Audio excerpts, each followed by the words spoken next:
আমি রুম্পা, রুম্পার হেসেলে তোমাদের সকলকে জানাই স্বাগত।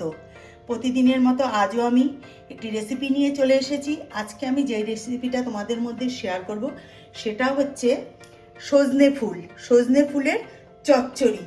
তাই শীত চলে যাচ্ছে আর গরম আসছে। এই শীত চলে যাওয়া বা গরম আসার এই যে মাঝখানে যে সিজনটা সেটা হচ্ছে বসন্ত। তাই এই সময় কিন্তু ঘরে ঘরে নানান রকম রোগ ব্যাধি দেখা দেয়। সর্দি, কাশি, তারপরে তোমার যেটাকে আমরা পক্স বলি, চিকেন পক্স, হাম, এই সমস্ত রোগগুলো কিন্তু খুব হয়। তা আমরা এই সময় কিন্তু এই সজনের ফুল বা সজনে এটা আমরা খেয়ে থাকি। এটা খাওয়া খুবই ভালো, শরীরটাকে ঠান্ডা রাখে। তা আজকে আমি সেই সজনের ফুল দিয়ে আজকে সজনে ফুলের চচ্চড়ি করব। তা বন্ধুরা, ভিডিওটি যদি ভালো লাগে তাহলে কিন্তু প্রথম থেকে শেষ পর্যন্ত দেখার অনুরোধ রইল। দেখার শেষে একটা লাইক করে দিও। তা এই দেখো, এখানে আমি সজনে ফুল নিয়ে নিয়েছি। সজনে ফুলটাকে আমি ভালো করে পরিষ্কার করে বেছে নিয়ে ধুয়ে নিয়েছি, কারণ এগুলো নিচে পড়ে নানান রকম নোংরা পোকা মাকড় থাকে, তাই ভালো করে বেছে নিয়ে ধুয়ে নিয়েছি। এখানে আছে বেগুন। বেগুনটাকে দেখো আমি এইভাবে ছোট ছোট করে কেটে নিয়েছি। আর এখানে আছে কিছুটা রসুন নিয়েছি একটু কুচি করে, কাঁচা লঙ্কা কুচি করে নিয়েছি। আর এখানে আছে পেঁয়াজ কুচি, আর এখানে আছে ধনেপাতা কুচি। আর ফোড়নের জন্য জিরে, কালো জিরে আর শুকনো লঙ্কা নিয়েছি। লবণ, হলুদ আর সর্ষের তেল। রান্নাটা আমি সর্ষের তেলে করব। তাই সজনে ফুল কিন্তু অনেকেই খেতে চায় না, কেন সজনে ফুলের একটা বাজে গন্ধ থাকে। তাই এই গন্ধটার জন্য কিন্তু অনেকেই খেতে চায় না। কিন্তু আমি যেভাবে রান্নাটা করছি, তোমরা যদি এইভাবে রান্নাটা করো না, তাহলে কিন্তু এই গন্ধটা একদম থাকে না। সবশেষে যদি এই ধনেপাতা কুচিটা দেওয়া যায় তাহলে কিন্তু একদমই গন্ধটা থাকে না, বুঝতেই পারবে না যে সজনে ফুল খাচ্ছে। তাহলে চলো দেরি না করে রেসিপিটা শুরু করি। দেখো, গ্যাস ধরিয়ে কড়াই বসিয়ে দিয়েছি, তেল গরম হয়ে গেছে, সর্ষের তেল দিয়ে দিয়েছি, তেলটাও গরম হয়ে গেছে। আমি প্রথমে জিরে, কালো জিরে আর শুকনো লঙ্কাটা দিয়ে দিলাম।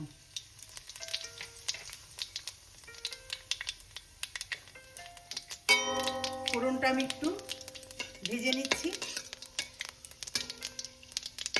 দেখো ভাজা হয়ে গেছে ফোড়ন। এবার আমি প্রথমে কুচনো পেঁয়াজটা দিয়ে দিচ্ছি। দেখো পেঁয়াজটা দিয়ে দিয়েছি। মা ঠাকুমাদের কাছ থেকে শুনেছি এই সময় নাকি এই সজনে ফুল বা সজনে খেলে নাকি এই পক্স বা হাম এটা নাকি খুবই কম চান্স থাকে হওয়ার। এই জন্য এটা খেলে শরীরটাকে ঠান্ডা রাখে। এই জন্য এই সময় নাকি এটা খাওয়া খুবই ভালো। এবার আমি দিয়ে দিচ্ছি এর মধ্যে রসুন আর কাঁচা লঙ্কা কুচি। একটু সামান্য ভেজে নেব। দেখো পেঁয়াজটা কিন্তু আমি বেশি ভাজবো না, যতটুকু ভাজার আমার হয়ে গেছে। এবার আমি এর মধ্যে কেটে রাখা বেগুনটা দিয়ে দিচ্ছি। আর আমি এখানে কিন্তু 4টে কাঁচা লঙ্কা দিয়েছি। তোমরা ঝালটা তোমাদের পছন্দ মতো দেবে, তবে ঝালটা একটু বেশি দিলে কিন্তু ভালো হয়, কেননা সজনে ফুলটা কিন্তু একটু চিটকুটে ভাব হয়। এই জন্য ঝালটা একটু বেশি দিলে পরে খেতে কিন্তু ভালো লাগে, ওই তিতো ভাবটাও আর লাগে না। এবার আমি এর মধ্যে দিয়ে দেবো হলুদ গুঁড়ো।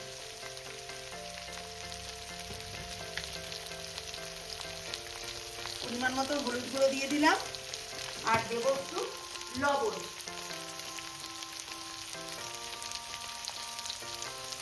দেখো এতটুকু লবণ দিলাম।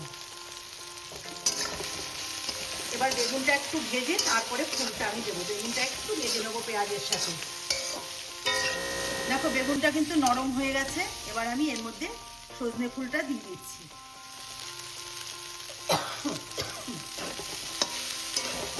এবার সজনে ফুলের সঙ্গে বেগুনের সঙ্গে সব কিছু ভালো করে রান্নাটা করে নেব। তোমাদের ঘরে যদি শিম থাকে তাহলে কিন্তু এর মধ্যে একটু শিমও দিতে পারো। শিম দিলেও কিন্তু খেতে খারাপ লাগবে না। আমার কাছে যেহেতু শিমটা নেই তাই আমি শিম দিলাম না, শুধু বেগুন দিয়ে করছি। বেগুন দিয়ে খুবই ভালো লাগে খেতে। এবার এটা আমি ঢাকনা দিয়ে ঢেকে রান্নাটা করব। ঢাকনা দিয়ে ঢেকে দিলে পরে ফুলটা কিন্তু একদম নরম হয়ে যাবে। এবার আমি ঢাকনা দিয়ে ঢেকে দেবো।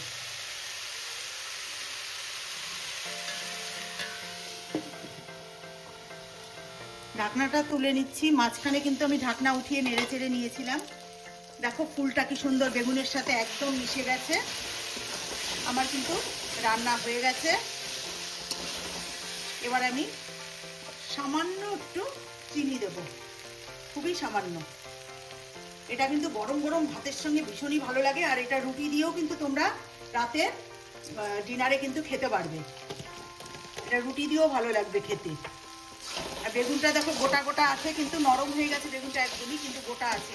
খুবই ভালো লাগে এইভাবে রান্না করে খেতে। একটুও মানে যাকে দেবে করে খেতে কেউ কিন্তু বুঝতেই পারবে না যে এটা সজনা ফুল রান্না হয়েছে, এতটাই ভালো লাগে। এবার আমি সবশেষে ধনেপাতা কুচিটা দিচ্ছি। এই ধনেপাতাটার জন্য কিন্তু গন্ধটা একদমই থাকবে না। বাড়িতে অবশ্যই একবার বানিয়ে খেয়ে দেখবে, তাহলে বুঝতে পারবে। দেখো হয়ে গেছে, এবার আমি নামিয়ে নিচ্ছি। দেখো বেগুন দিয়ে সজনে ফুলের চচ্চড়ি কিন্তু আমার হয়ে গেছে, আমি নামিয়ে নিয়েছি। এবার একটা প্লেটে দেখো উঠিয়ে নিচ্ছি, দেখলেই বুঝতে পারবে কতটা সুন্দর হয়েছে। তা বন্ধুরা, তোমাদের কাছে অনুরোধ রইল, বাড়িতে অবশ্যই একবার বানিয়ে খেয়ে কমেন্টস করে আমাকে জানাবে তোমাদের কেমন লাগলো। যদি ভালো লাগে তাহলে একটা লাইক করে দিও, শেয়ার করে দিও। আর আমার চ্যানেলে নতুন বন্ধু হয়ে থাকলে চ্যানেলটিকে সাবস্ক্রাইব করে নেওয়ার অনুরোধ রইল। আর আমার যারা করেছো তাদেরকে অসংখ্য অসংখ্য ধন্যবাদ।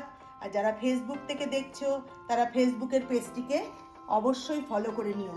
তাহলে আজকের মতো ভিডিওটি এখানেই শেষ করছি। ভালো থেকো, সুস্থ থেকো, নমস্কার।